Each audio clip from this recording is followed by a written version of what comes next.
Greetings. My talk is about extreme events and about the classes of distribution that deliver extreme events and how we should deal with them. The idea that there are two very separate domains, easy to identify. Ebola, for example, can deliver extreme events. Other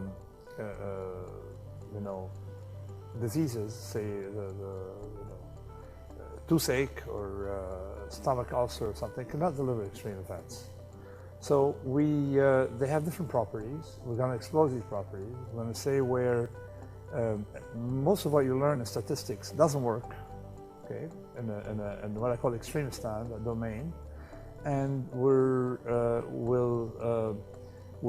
study the different conditions under which they occur. What else I'll be talking about? I'll be talking about also mistakes made in psychology literature concerning tail events, why some of the decisions we make that appear to be very irrational, in fact, are extremely irrational. I'm honored to be in Cambridge, which is the house of that, of course, Cambridge is Cambridge, and Wittgenstein and all, but there's also Martin Rees, who has a center on existential risk. And we're going to discuss the properties of events that can lead to these existential risk and show why your grandmother knows about them, but not your psychology professor. So try to avoid economists, psychology professors, and you live longer. Thank you.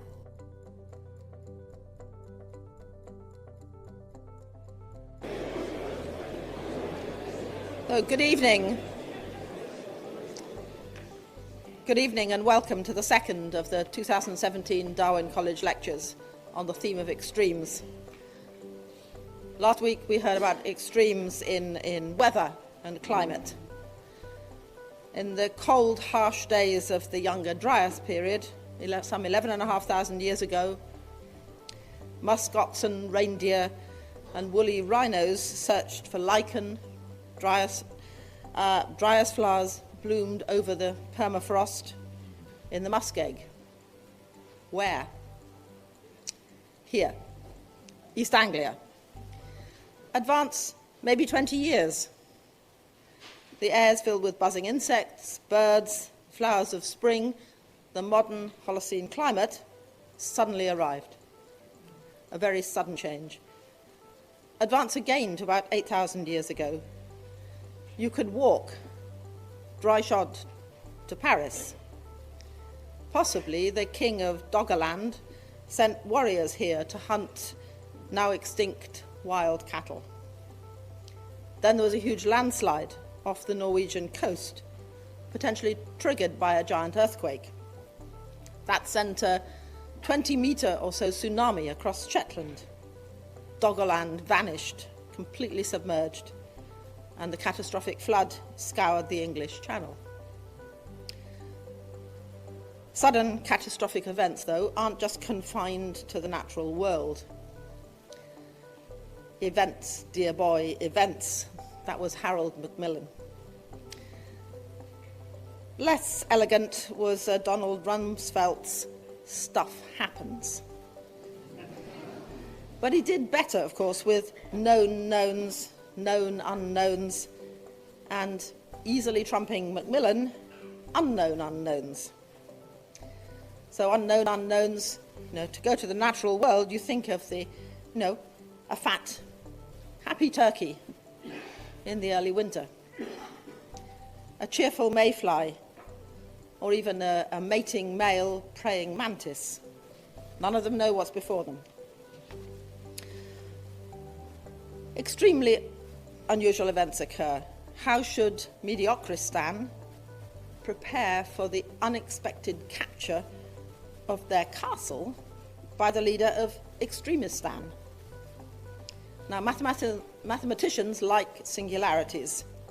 They're interesting. But to the leaders of Meritocristan, they're unknown unknowns, potentially terrifying blackbirds of the Black Night. The Roman satirist Juvenal wrote in Latin, "Rare bird on the earth, as rare as a black swan." but he didn't know that black swans existed. They're Australian. So can robustness be built against the unexpected?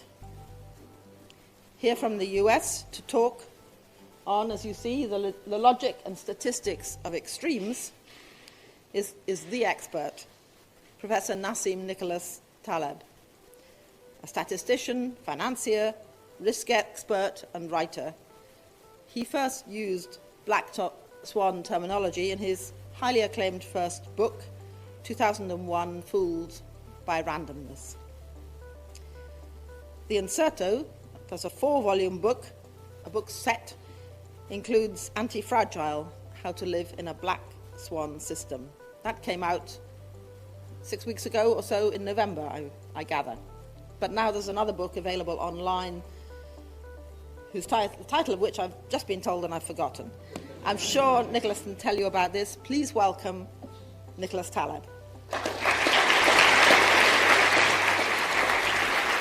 you very much. Thank you.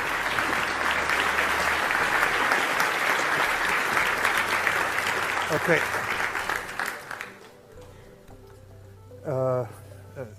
There's no game tonight or something? Okay. So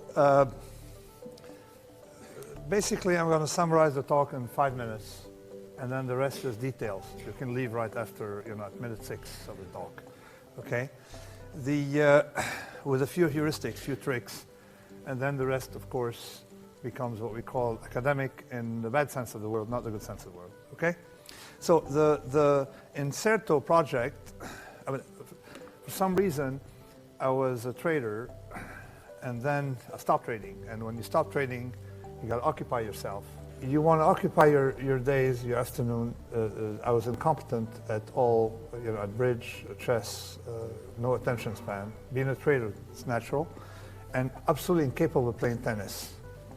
You lose, start daydreaming. So I decided to start doing research. So that was, so I went from trading 21 years, focusing on tail events, to try to formalize it. And do research because you can do it on your own. You don't have, someone getting impatient because you fall asleep while playing chess or that kind of stuff, okay? So the project is the Incerto, and it's of course 4 volumes, but as mentioned, but I tried to connect different disciplines that are not connected to one another, mostly related to tail probabilities and extremes. Even within mathematics, some parts don't connect. Decision theory doesn't connect to extremes. Statistics, a lot of branches don't connect to extremes. So there are 5 disciplines. In black is what I call the real-world Fat Tonyism. There's a character in the Incerto called Fat Tony, who's, as his name indicates, is street smart and likes food, okay, knows good restaurants. And so it's pretty much, it's not empirical, it is not theoretical, it's different. It's the real world, contact with reality via decision making and survival.